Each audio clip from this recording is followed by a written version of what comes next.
Assalamualaikum warahmatullahi taala wabarakatuh.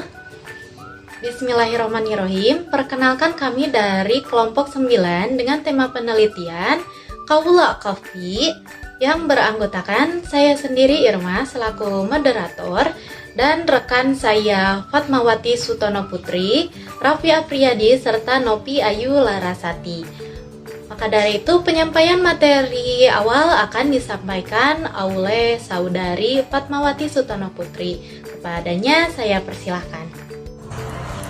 Baik, terima kasih atas waktu yang sudah diberikan. Sebelumnya perkenalkan, nama saya Fatmawati Sutono Putri dengan NPM 10 12 14 28. Di sini saya akan memaparkan materi pertama. Studi kelayakan bisnis merupakan proses dalam menilai potensi keberhasilan bisnis, sehingga perusahaan dapat mengetahui layak tidaknya bisnis tersebut dan keputusan apa yang akan diambil. Besar peluang pasar dan ekspor kopi di Indonesia menjadi menarik untuk digali. Dengan kekayaan alamnya, Indonesia terbukti menjadikan ekspor kopi menjadi salah satu kontributor penerimaan devisa negara.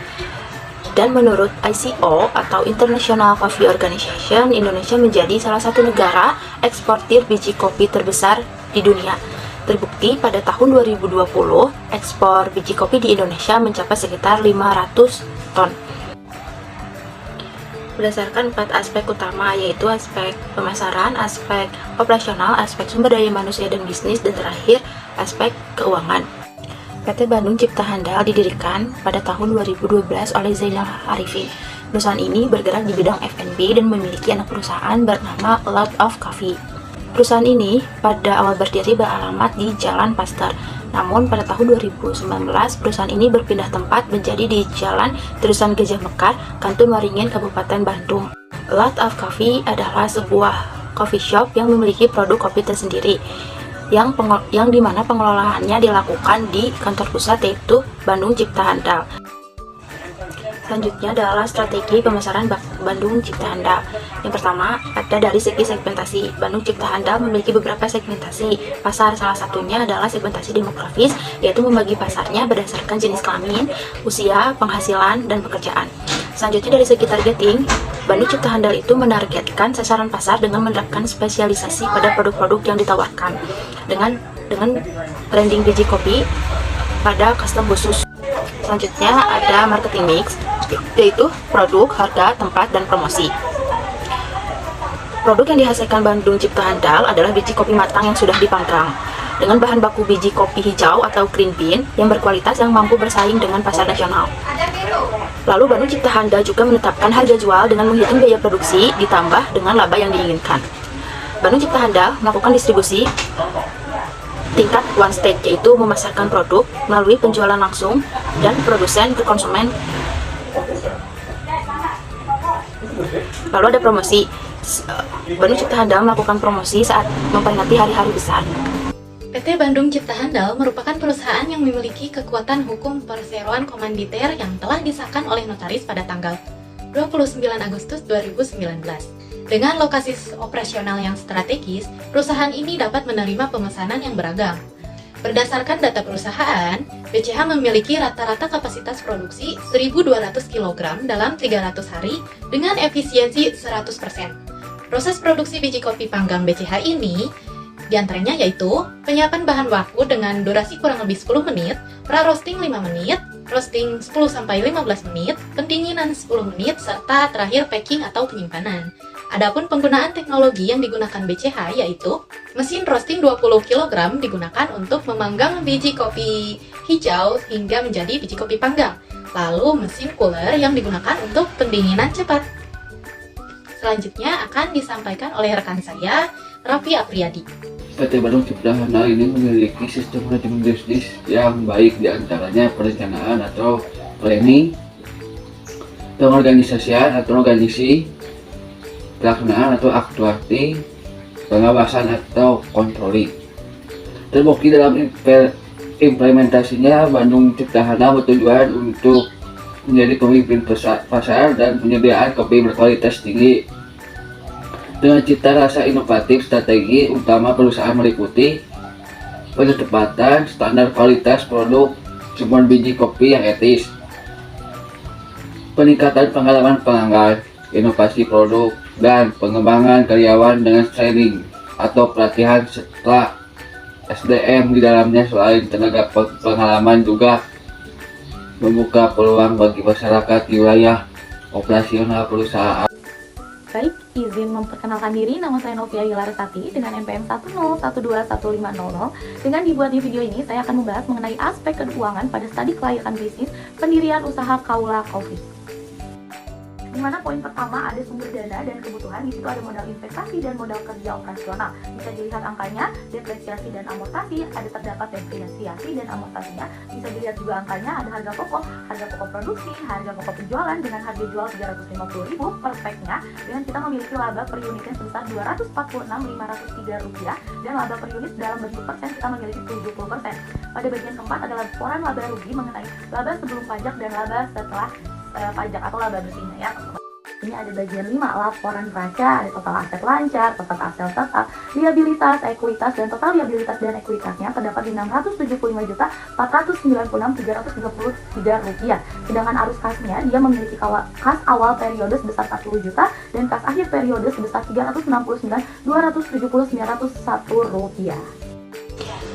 Kaula Coffee Roastery adalah coffee shop yang didirikan oleh 4 individu, yaitu Irma, Fatma, Novi, dan Raffi yang memiliki minat dan kegemaran yang sama terhadap kopi. Pendirian perusahaan ini tidak terlepas dari analisis pasar yang cermat. Para pendiri mengidentifikasikan bahwa penelitian ini bertujuan untuk menganalisis tingkat kelayakan usaha produksi biji kopi sangrai. Terlebih lagi, dengan terobosan baru Kaula Coffee yang akan memberikan penawaran mengenai pemesanan custom atau custom request, yang dimana para pelanggan dapat menentukan tingkat kadar kematangan kopi sesuai dengan keinginan, sehingga hal ini dapat memberikan kesan lebih dalam kenyamanan serta kepuasan pelanggan. Selanjutnya adalah analisis pada manajemen pemasaran. Analisis pasar adalah untuk mengetahui ukuran luasnya pasar, pertumbuhan permintaan, dan market share dari produk yang bersangkutan. Lalu di sini ada tabel peramalan permintaan Kaula Coffee untuk 5 tahun ke depan, dimulai dari tahun 2024 sampai tahun 2028. Setiap tahun mengalami kenaikan sebesar 10% dan memiliki jumlah rata-rata sebesar 1.954. Dari segi aspek operasional, Kaula Coffee memiliki lokasi yang sangat strategis di wilayah Dago, tepatnya di Jalan Sadang Serang, Kota Bandung. Wilayah ini memiliki peluang usaha dan pangsa pasar yang besar, karena di daerah sana banyak sekali kulineran dan juga kafe-kafe. Perusahaan Kaula juga menyediakan sebuah inovasi pelayanan untuk pelanggan, berupa layanan custom, sehingga pembeli dapat memesan biji kopi panggang sesuai dengan keinginan atau kebutuhan mereka, dalam tingkat kadar kandungan, kadar air, dan lain sebagainya. Untuk rata-rata kapasitas produksi yang dimiliki yaitu 1.500 kg dalam 300 hari dengan efisiensi 100%. Proses produksi biji kopi panggang Kaula yaitu diantaranya penyiapan bahan baku dengan durasi kurang lebih 10 menit, pra-roasting 5 menit, roasting 10-20 menit tergantung keinginan atau kebutuhan pelanggan, serta terakhir pendinginan 10 menit dan packing atau penyimpanan. Adapun penggunaan teknologi di perusahaan Kaula Coffee yaitu menggunakan mesin roasting tipe Deco 180, yang mana mesin ini memiliki kapasitas yang lebih besar dan modern, serta penggunaan mesin cooler yang digunakan untuk pendinginan cepat setelah proses dari pemanggangan kopi tersebut.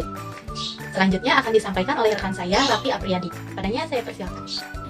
Kaula Coffee juga menggunakan sistem manajemen bisnis yang baik dengan POAC, seperti pada penerapan selaras dengan visi misi perusahaan yang ingin menjadikan perusahaannya sebagai wadah bagi para petani kopi Jawa Barat dan menjadi pusat sekalian biji kopi panggang di Indonesia yang berpusat di Kota Bandung.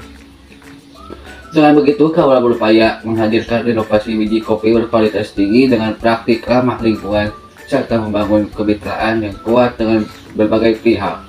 Kaula Coffee mengadopsi gaya kepemimpinan transformasional dan juga demokratis. Selain dari internal yang ahli, Kaula juga memperhatikan sumber daya manusia dari eksternal dan mengutamakan lingkungan sekitar perusahaan. Dalam upaya memelihara SDM-nya, Kaula menyediakan training kelas dan gathering team. Baik, yang selanjutnya kita akan memasuki bab ketiga mengenai aspek keuangannya, di mana kini sudah ada sumber dana dan kebutuhan bisa dilihat ya teman-teman angka-angkanya. Ada modal investasi dari tahun 2024 sampai 2028, ada modal kerja operasional juga ya dari 2024 sampai 2028, depresiasi dan amortasi pada depresiasi 2024-2028, amortasi 2024 sampai 2028, ada harga pokok penjualanan juga, terus ada harga pokok penjualanan dan harga jual. Pada tahun 2024 sampai 2026 kita memiliki harga jual sebesar 375.000 dengan laba per unitnya sebesar 71%. Harga jual di tahun 2027 sampai 2028 kita memiliki kenaikan di harga 385 dengan laba per unit sebesar 72%. Pinjaman dan pengembaliannya kita tidak perlu ya teman-teman, karena di sini rencana peminjaman tidak perlu dilakukan karena modal kita sudah cukup. Ada proyeksi laba rugi, di sini kita ambilnya pada laba bersih ya.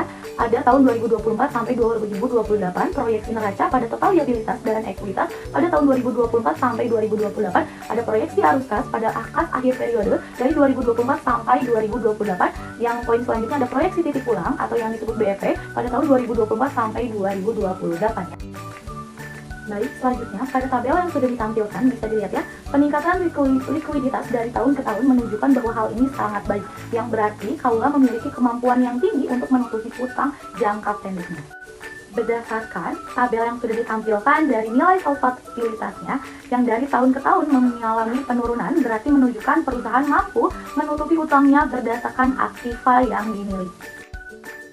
Tabel yang sudah ditampilkan bisa dilihat ya bahwa kaula memiliki laba tiap tahunnya semakin meningkat. Dengan ini kaula mampu mengelola bisnisnya dengan baik ya.